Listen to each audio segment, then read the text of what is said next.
الحمدللہ وکفا وسلام علی عبادہ الذین اصطفیٰ اما بعد۔ الحمدللہ ہمارا ختم نبوت کورس جاری ہے، جس کا آج ہم انشاءاللہ چوتھا سبق پڑھیں گے۔ آج کے سبق میں ہم یہ پڑھیں گے کہ آیت ما کان محمد ابا احد من رجالکم ولکن رسول اللہ وخاتم النبیین، اس آیت کا پس منظر کیا ہے، اس کا شان ورود کیا ہے۔ عرب حضرات کے اندر ایک کبھی رسم تھی کہ وہ اگر کسی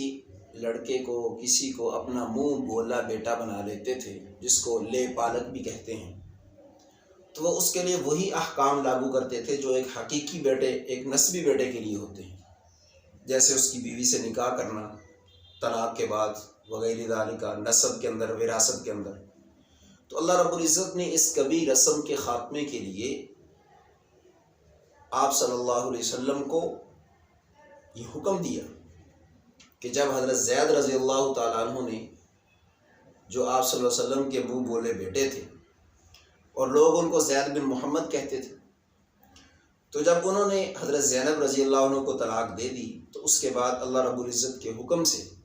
آپ صلی اللہ علیہ وسلم نے ان سے نکاح فرمایا۔ تو لوگ یہ کہنے لگے کہ یہ کیسے ہو سکتا ہے کہ ایک نبی اپنے حقیقی بیٹے کی بیوی سے نکاح کر لے۔ تو اللہ رب العزت نے اس رسم کے خاتمے کے لیے ایک آیت نازل کی۔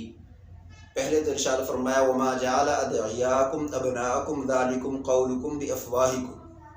سورہ احزاب کے اندر،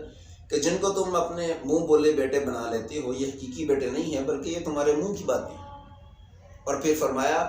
کہ آپ صلی اللہ علیہ وسلم تم مردوں میں سے کسی کے باپ نہیں ہیں، نسبی طور پر تم مردوں میں سے کسی کے باپ نہیں ہیں،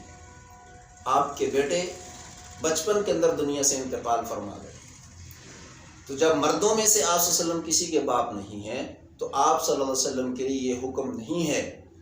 کہ آپ صلی اللہ علیہ وسلم کا وہ منہ بولا بیٹا ہے، اس کی بیوی سے آپ صلی اللہ علیہ وسلم نے نکاح کر لیا تو یہ کوئی حرام کام نہیں ہے۔ ولیکن رسول اللہ، لیکن وہ اللہ کے رسول ہیں،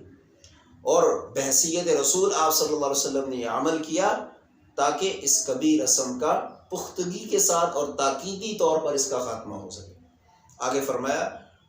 ولیکن رسول اللہ و خاتم النبیین، چونکہ آپ صلی اللہ علیہ وسلم کے سر پہ جو نبوت کا تاج رکھا تھا، یہ ختم نبوت کا صحرا ہے۔ آپ صلی اللہ علیہ وسلم کے بعد چونکہ قیامت تک کوئی نبی نہیں آئے گا، اس لیے اللہ رب العزت نے، چونکہ یہ شریعت بھی مکمل ہو چکی تھی، اس کے احکامات بھی مکمل ہو چکے، اس لیے اللہ رب العزت کی منشا یہی تھی کہ آپ صلی اللہ علیہ وسلم کے ساتھ اس کبھی رسم کا خاتمہ ہو سکے، اور اس کے ساتھ ساتھ آپ صلی اللہ علیہ وسلم کی ختم نبوت کا بھی اعلان ہو سکے۔ اللہ تعالی ہم سب کو سمجھنے کی توفیق نصیب فرمائے۔ وما علینا الا البلاغ۔